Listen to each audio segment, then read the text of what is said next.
Dear student, myself Muhammad Imran Ansari. Today we will discuss about human reproduction. Okay, what is human reproduction? First of all, आप लोग ये जानो कि human reproduction होता क्या है। ह्यूमन रिप्रोडक्शन मतलब होता है मानव में प्रजनन। ठीक है, तो ह्यूमन जो होता है यानी जो मैन होता है वो एक यूनिसेक्सुअल ऑर्गेनिज्म होता है, मतलब कि एक लिंगी जीव होता है। ठीक है, यूनिसेक्सुअल होता है और साथ ही साथ मेल एंड फीमेल दोनों में सेपरेट होते हैं, मीन्स अलग अलग पाए जाते हैं। इसमें नर अलग होता है, मादा अलग होती हैं। ठीक है, एंड मेल से sperm means male gametes and female से ओवा मतलब फीमेल गैमिट्स का फॉर्मेशन होता है। इसी के बारे में आज हम लोग डिस्कस करेंगे कि आखिर होता क्या है। ठीक है, तो रिप्रोडक्शन जो वर्ड है, रिप्रोडक्शन मीन्स होता है अपने जैसे बच्चों को जन्म देना, अपने जैसे बच्चों को पैदा करना, ये होता है रिप्रोडक्शन। हम लोग यहाँ पे ह्यूमन रिप्रोडक्शन पढ़ेंगे। ह्यूमन एक तरह का वीवी पैरस एनिमल होता है, मतलब कि सजीव प्रजक। और सजीव प्रजक क्या है, मतलब कि वो अपने जैसे बच्चों को पैदा करने की क्षमता रखता है।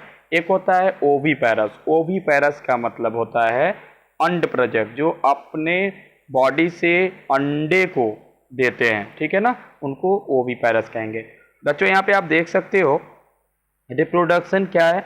Reproduction is the production of young ones by an organism. Okay, human are sexually reproducing and viviparous. ये एक सेक्सुअल रिप्रोडक्शन के द्वारा अपने जैसे समान संतान को पैदा करते हैं और ये विविपेरस होते हैं। विविपेरस का मतलब होता है इनके अंदर बच्चे पैदा करने की क्षमता होती है। और बच्चों ध्यान दो, यहाँ पे ह्यूमन रिप्रोडक्शन जो होता है, रिप्रोडक्टिव सिस्टम, ये 2 टाइप से डिवाइड होता है। मेल रिप्रोडक्टिव सिस्टम, हम लोग इसके बारे में डिस्कस करेंगे, एंड आफ्टर दिस हम लोग बात करेंगे फीमेल रिप्रोडक्टिव सिस्टम के बारे में। तो फर्स्ट ऑफ ऑल हम लोग बात करेंगे मेल रिप्रोडक्टिव सिस्टम में। तो बच्चों प्लीज़ केयरफुल्ली इसको ध्यान से समझिएगा। मेल रिप्रोडक्टिव जो सिस्टम होता है ये देखिए 4 पार्ट्स में डिवाइडेड है। ठीक है, फर्स्ट ऑफ ऑल यहाँ पे 1 पेयर जो टेस्टिस है, बच्चों ये टेस्टिस होता है, ये प्राइमरी सेक्स ऑर्गन होता है मेल का, यहीं से स्पर्म का फॉर्मेशन होता है। और जो सेकेंड नंबर है एसेसरी डक्ट। एसेसरी डक्ट में वास, ये देखिए रीटेस्टिस, वास डिफरेंस या एपिडिडाइमस, वास डिफरेंस, ये सब आते हैं। और एसेसरी कुछ ग्लैंड होते हैं इसमें, जैसे prostate gland, seminal vesicle and Cowper gland. और कुछ एक्सटर्नल जेनाइटेलिया, जैसे कि पेनिस वाला जो पार्ट होता है मेल रिप्रोडक्टिव पार्ट, ये हो गया। ठीक है, एक्सटर्नल पार्ट। तो इसको हम लोग ध्यान से अच्छे से यहाँ पे समझेंगे। ओके, फर्स्ट ऑफ ऑल हम लोग बात करेंगे टेस्टिस के बारे में। What is testis? तो बच्चों ध्यान दो, जो टेस्टिस होता है, टेस्टिस ये हमारे बॉडी के बाहर हैंगिंग पार्ट होता है, यानी बाहर का एक लटका हुआ पार्ट होता है, टेस्टिस इसको बोलते हैं। और टेस्टिस के अंदर छोटे छोटे टेस्टिकुलर लॉब्यूल्स एंड सेमिनिफेरस ट्यूबुल्स, आप देख सकते हो यहाँ पे, ये यहाँ पे पाए जाते हैं। ठीक है, इसी के अंदर सेमिनिफेरस ट्यूबुल्स एंड टेस्टिकुलर लॉब्यूल्स के अंदर ये जो आपको दिख रहे हैं ये छोटे छोटे, इनके अंदर स्पर्म बनता है, स्पर्म का फॉर्मेशन होता है। और यहाँ से बनने के बाद से बच्चों ये जो स्पर्म है यह यहाँ से ट्रांसफर हो जाता है, और ये एपिडिडाइमस, वास डिफरेंस, ठीक है, सेमिनल वेसिकल, यहाँ से जाते हुए प्रोस्टेट ग्लैंड्स, ठीक है, काउपर ग्लैंड्स, यहाँ से होते हुए वो चला जाता है पेनिस के मीडियम से हमारे बॉडी के आउटर मोस्ट पार्ट, यानी आउटर पार्ट में, मतलब बाहर चला जाता है। बच्चों जो आप ये बाहर का एक लेयर देख रहे हो, ये बाहर का एक लेयर आप देख रहे होंगे, इसको कहते हैं स्क्रोटम। ठीक है, जिसके अंदर दोनों टेस्टिस प्रेजेंट होता है। और एक और बात ध्यान देना बच्चों, जो टेस्टिस होता है हमारे बॉडी के बाहर होता है, बिकॉज हमारे बॉडी का जो टेम्परेचर होता है 37 डिग्री सेल्सियस होता है, लेकिन स्पर्म को सरवाइव करने के लिए 35 टू 36 डिग्री सेल्सियस का टेम्परेचर होना चाहिए। मीन्स बॉडी से, हमारे बॉडी से 2 से 3 डिग्री सेल्सियस कम टेम्परेचर होना चाहिए। यही कारण है कि मेल का जो टेस्टिस होता है बाहर, यानी हमारे बॉडी के बाहर होता है। ठीक है, सबसे पहले यहाँ पे बात करेंगे प्राइमरी सेक्स ऑर्गन। आपको पता होना चाहिए primary sex organ produce sperm and testosterone hormone. ठीक है, testosterone hormone male sex hormone होता है जो कि स्पर्म बनाने में हेल्प करता है। Testis are formed within abdomen. ठीक है, soon after the birth or at the 8 month pregnancy, ठीक है ना, मीन्स प्रेगनेंसी के 8 महीने के बाद से जो टेस्टिस होता है उसके ऊपर एक स्क्रोटल सैक आता है जिसको स्क्रोटम के नाम से हम इसको जानते हैं, ठीक है, थ्रू इंगुनल कैनाल, ठीक है। द लो टेम्परेचर 2 to 2.5 और 3 degree Celsius less than the body temperature of scrotum help for proper functioning of testis and for spermatogenesis. ये बात आप लोग याद रखिएगा, ठीक है।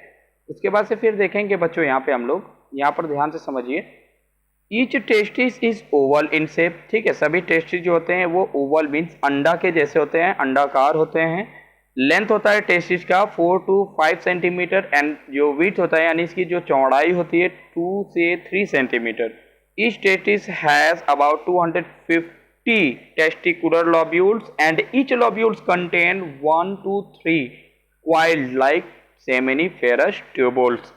ओके बच्चों, यानी कि ध्यान दीजिए, एक टेस्टिस में 250 यानी 250 टेस्टिकुलर लोब्यूल्स होते हैं और एक टेस्टिकुलर लोब्यूल्स में 1 से 3 क्वाइल लाइक स्ट्रक्चर होता है जिसको सेमिनिफेरस ट्यूबुल्स कहते हैं। इसी सेमिनिफेरस ट्यूबुल्स में स्पर्मेटोजेनिक सेल होता है जहां पे सर्टोली सेल्स, लीडिंग सेल्स ये सभी होते हैं और वहीं से जो स्पर्म होता है बनना शुरू होता है और उसको फूड भी प्रोवाइड होता है। Sertoli cells give shape and nourishment to developing spermatogonia, मतलब कि स्पर्मेटोगोनिया को सर्टोली सेल्स क्या करता है, फूड प्रोवाइड करता है और साथ ही साथ उसके डेवलपमेंट में हेल्प करता है। ओके, यहाँ पे आप जो देख रहे हो, यहाँ पे आप पार्ट ये जो देख रहे हो, ये जो है यहाँ पर देख सकते हो आप लोग, ये जो बड़ा वाला पार्ट है ये बच्चों है स्पर्मेटोगोनियम, ठीक है, ठीक है ना, ये है स्पर्मेटोगोनियम। इसके जस्ट बाद से आप देखेंगे तो सर्टोली सेल्स यही है, यहीं से ये फूड लेता रहता है, ठीक है। स्पर्मेटोसाइट प्राइमरी स्पर्मेटोसाइट है, ये जब मियोसिस डिवीजन करता है तो सेकेंडरी स्पर्मेटोसाइट बनाता है और इसके बाद से सेकेंड मियोसिस डिवीजन होता है तो स्पर्मेटिड्स बनता है और स्पर्मेटिड्स के बाद से आप देख सकते हो ये सारे स्पर्म बन जाते हैं। एक बार में बच्चों ध्यान दीजिएगा 3 to 4 करोड़ तक, नियर अबाउट 3 to 4 करोड़ तक स्पर्म बाहर निकलते हैं मेल के पार्ट से। ओके, वन पेड टेस्टिस में यहाँ भी हम लोग समझेंगे बच्चों, ध्यान से समझेंगे। The region outside seminiferous tubules interstitial space contain small blood vessels, इसमें छोटे छोटे ब्लड वेसल्स भी होते हैं, इंटरस्टिशियल सेल्स और लीडिंग सेल्स भी उसमें होते हैं। इम्यूनोलॉजिकल देखें competent cells, Leydig cells secrete testicular hormone जिसको एंड्रोजन हार्मोन के नाम से हम जानते हैं, ठीक है बच्चों। ये सब प्रोसेस होता है आपके इसी के अंदर, ठीक है ना, ये सब ये टेस्टिस का एक स्ट्रक्चर है छोटा सा, इसको याद रखेंगे। ये था बच्चों testis means primary sex organ. अब आता है सेकेंडरी सेक्स ऑर्गन में। सेकेंडरी सेक्स ऑर्गन में आप देख सकते हो क्या क्या पार्ट हैं यहाँ पे जो हेल्प करते हैं स्पर्म को कैरी करने का जो काम करते हैं उनको सेकेंडरी या एसेसरी डक्ट या सेकेंडरी सेक्स ऑर्गन कहेंगे, जैसे कि री टेस्टिस जो इरेगुलर कैविटीज का फॉर्मेशन होता है, वास डिफरेंसिया, ठीक है, इपिडिडाइमस और लास्ट होता है वास डिफरेंस, ये सॉरी बच्चों वास इफरेंसिया है, वास इफरेंसिया ये सबसे पहला पार्ट होता है। उसके बाद से इपिडिडाइमस मीन्स जो स्पर्म को कैरी करने में हेल्प करता है। यहाँ पर आप देख सकते हो ये जो पार्ट आपको दिख रहा है यहाँ पर देखिए सेमिनिफेरस ट्यूबुल्स ये पार्ट पाए जा रहे हैं, आप देख सकते हो सेमिनिफेरस ट्यूबुल्स, इसी के अंदर स्पर्म बनता है और स्पर्म बनने के बाद से वो सबसे पहले जाएगा तो री टेस्टिस से होते हुए इपिडिडाइमस में जाएगा, इपिडिडाइमस से होते हुए ये चला जाता है डायरेक्ट कहाँ पे, वास इफरेंसिया में, ठीक है, वास इफरेंसिया से ये आएगा ऐसे नीचे की ओर, ये कॉइल लाइक स्ट्रक्चर आपको दिख रहा होगा, यहाँ से होते हुए बच्चों ये चला आता है डायरेक्टली वास डिफरेंस में, वास डिफरेंस से ये डायरेक्टली चला जाता है हमारे जितने भी ग्लैंड होते हैं जैसे कि प्रोस्टेट ग्लैंड हो गया, ठीक है, फिर आपका प्रोस्टेट ग्लैंड के बाद से आ गया काउपर ग्लैंड, उसके बाद से पेनिस के मीडियम से वो क्या होता है बाहर निकल जाता है। तो इस पार्ट को हम लोग यहाँ पढ़ेंगे। यहाँ पे देख सकते हो लिखा हुआ है साफ साफ, vas deferens join with duct seminal vesicle to form common ejaculatory duct. बच्चों कॉमन इजेकुलेटरी डक्ट ये आपका यहीं पर होता है, ये यहाँ इस वाले पार्ट पे। तो कॉमन इजेकुलेटरी डक्ट इसका नाम क्यों पड़ा, बिकॉज कॉमन इजेकुलेटरी डक्ट इसलिए नाम पड़ा क्योंकि यहीं से स्पर्म भी निकलता है और यहीं से मेल के पार्ट से यानी पेनिस पार्ट से यूरिन भी बाहर डिस्चार्ज होता है, तो इस बात को याद रखिएगा, ठीक है बच्चों। यहाँ पर देखिए एसेसरी डक्ट में हम लोग सेमिनिफेरस ट्यूबुल्स, रीटेस्टिस, वास differentia, epididymis, vas deferens, common reticulate duct, urethra और यूरेथ्रल मीटस। ये आपको लाइन से याद रखना होगा क्योंकि ये बच्चों नीट के एग्जाम में यहाँ से पूछ सकता है। ये लाइन बाय लाइन करके दे देगा और आपको कहेगा करेक्ट द फॉलोइंग, इसमें से करेक्ट करना पड़ेगा आपको। कंडक्शन ऑफ स्पर्म देखिए through accessory duct, accessory duct के द्वारा इसका कंडक्शन होता है। यहाँ पे आप देख सकते हो सबसे पहली बात तो ये दो, इसमें वन पेयर टेस्टिस है। अब टेस्टिस से होगा इपिडिडाइमस, इपिडिडाइमस से होते हुए ये डायरेक्टली चला जाता है वास डिफरेंस, वास डिफरेंस से आप देख सकते हैं यहाँ पे ये है prostate, seminal vesicle, seminal vesicle के बाद से यहाँ पे आप देख सकते हो ये प्रोस्टेट ग्लैंड है और प्रोस्टेट ग्लैंड से होते हुए ये पेनिस मीडियम से क्या होता है, बाहर निकल जाता है। ठीक है, इसको ध्यान रखिएगा। ठीक है बच्चों, यहाँ पर देखिए the urethra receive the duct of prostate and Cowper gland and passes through the penis. समझ में आ रहा है ना? यानी ये क्या करता है, यूरेथ्रा रिसीव करता है स्पर्म को और प्रोस्टेट ग्लैंड से होते हुए, काउपर ग्लैंड से होते हुए पेनिस तक स्पर्म को पहुंचा देता है और पेनिस उस स्पर्म को बाहर निकाल देता है। ठीक है, अब देखिए बच्चों कुछ इसमें एसेसरी ग्लैंड भी आता है।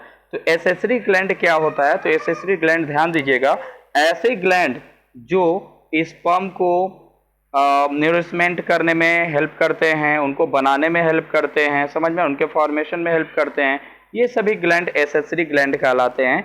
ये क्या क्या होते हैं देखिए, one pair of seminal vesicle, a prostate gland, और पेयर ऑफ काउपर ग्लैंड या बाल्बो यूरेथ्रल ग्लैंड भी इसको कहेंगे। ठीक है, देखिए their collectively secretion is called seminal plasma. इन सबको मिला के हम लोग सेमिनल प्लाज्मा कहेंगे। It is rich in fructose, इसमें सबसे ज्यादा फ्रक्टोज होता है, कैल्शियम एंड एंजाइम ये सभी पाए जाते हैं। सेमिनल वेसिकल जो सेमिनल प्लाज्मा है प्लस स्पर्म मिलके सीमेन का फॉर्मेशन करते हैं, इस बात को याद रखिएगा। ठीक है, यहाँ पे आप जो ये पार्ट देख रहे हो, ये पार्ट जो आप देख रहे हो ये है आपका सेमिनल वेसिकल, और जो ये आपका नीचे यानी इस ये जो पेनिस के जस्ट अपर वाला पार्ट जो आप देख रहे हो इसको कहते हैं हम लोग प्रोस्टेट ग्लैंड, और प्रोस्टेट ग्लैंड के जस्ट नीचे आप देख रहे हो इसको बाल्बो यूरेथ्रल ग्लैंड या इसी को काउपर ग्लैंड भी हम कह सकते हैं। ठीक है, अब देखिए एसेसरी ग्लैंड का फंक्शन क्या क्या होता है यहाँ पर ध्यान से समझेंगे। सबसे पहले हम लोग समझेंगे सेमिनल वेसिकल का फंक्शन, सॉरी सेमिनल जो प्लाज्मा होता है उसका फंक्शन क्या होता है। तो सबसे पहले ध्यान दीजिए, हेल्प फॉर ट्रांसपोर्टिंग स्पर्म, सबसे पहले काम इसका स्पर्म को ट्रांसपोर्ट करने में हेल्प करता है। Supplies nutrients to sperm, sperm को न्यूट्रिशन ये देने में हेल्प करता है। Provide alkalinity to contract acidity of uterus, यानी यूटेरस के अंदर जो एसिडिटी बनी रहती है उसको भी ये कम करता है, मतलब ये एल्केलाइन बनाता है। Secretion of Cowper gland lubricate the penis. ठीक है, जब सीमेन निकलता है तो क्या करता है, ल्यूब्रिकेट करता है, यानी काउपर ग्लैंड से जब वो निकलता है तो उसको ल्यूब्रिकेट करता है, मतलब कि उसको चिपचिपा बना देता है इस पेनिस पार्ट को। Secretion of epididymis, vas deferens, seminal vesicle and prostate gland help for maturation of motility of sperm, यानी स्पर्म को मेच्योर करने में और उसको one place to another place में जाने में यानी मोटाइल बनाने में इसको ये हेल्प करता है। ठीक है ना। जस्ट आफ्टर दिस बच्चों हम लोग बात करेंगे एक्सटर्नल जेनाइटिलिया के बारे में, मतलब कि पेनिस जो हमारे बॉडी के यानी मेल के बॉडी के आउटर मोस्ट पार्ट में प्रेजेंट रहता है, इसके बारे में हम लोग समझेंगे। सबसे पहले बात, it is a copulatory organ, ये कॉपुलेटरी ऑर्गन होता है। ठीक है, it is made up of special erectile spongy tissue, ये एक इरेक्टाइल स्पॉन्जी टिश्यू से बना होता है। ठीक है, when spongy tissue is filled with blood, जब देखो बच्चों जब स्पॉन्जी टिश्यू में ब्लड बहुत ज्यादा हो जाता है यानी ब्लड भरना चालू हो जाता है, उस समय जो पेनिस होता है वो पूरी तरह से इरेक्ट हो जाता है। ठीक है, ये होता कब है, जब मेल के अंदर सेक्सुअल यानी सेकेंडरी सेक्सुअल कैरेक्टर जब डेवलप्ड पूरी तरह से होने लगते हैं। ठीक है, ये उससे पहले भी होता है, लेकिन सेकेंडरी सेक्सुअल कैरेक्टर डेवलप्ड होने लगते हैं जब वो सेक्सुअल रिप्रोडक्शन के लिए अपने आप को प्रिपेयर कर लेता है, उस समय ये ऐसा होता है, पेनिस पार्ट में ब्लड जाके पूरी तरह से फिल्ड होने लगता है, जिसकी वजह से पेनिस जो होता है इरेक्ट हो जाता है। ठीक है, it facilitates the insemination, the देखिए यहाँ पे बच्चों, the cone shape tip of penis is called glands of penis. ठीक है, जो सबसे अपर मोस्ट जो स्किन के जैसे जो पार्ट होता है ना उसको ग्लैंड्स ऑफ पेनिस कहते हैं, जो कवर होता है पूरी तरह से फॉर स्किन से। ठीक है ना, यहाँ पर आप देख सकते हो, यहाँ पे क्लियरली सभी लोग देख सकते हो। यहाँ पर देखो बच्चों, ये टेस्टिस से जहाँ पे स्पर्म का फॉर्मेशन होता है, वहाँ से आप देखिए जैसे ही स्पर्म बना ये वास डिफरेंट से होते हुए डायरेक्ट चला जाता है कहाँ पे, आप देखिए सेमिनल वेसिकल में दिस इज सेमिनल वेसिकल। यहाँ से जाएगा, थोड़ा सा नरिशमेंट लेगा, भोजन लेगा, थोड़ा सा एक्टिव होगा, फिर आगे की ओर बढ़ेगा और चला जाएगा प्रोस्टेट ग्लैंड में, और प्रोस्टेट ग्लैंड के बाद से यूरेथ्रा में आएगा, यूरेथ्रा से होते हुए काउपर ग्लैंड, काउपर ग्लैंड से होते हुए ये चला आता है डायरेक्ट मेल के पेनिस से होते हुए हमारे बॉडी से बाहर निकल जाता है। तो इस पार्ट को आप याद रखेंगे, ठीक है बच्चों। तो बच्चों ये था केवल मेल रिप्रोडक्टिव सिस्टम के बारे में हम लोगों ने जाना। हम लोग इसके जस्ट बाद से बहुत जल्दी मैं वीडियो अपलोड कर दूंगा, फीमेल रिप्रोडक्टिव सिस्टम के बारे में हम लोग पढ़ेंगे, ठीक है। आज के लिए इतना ही। Thank you for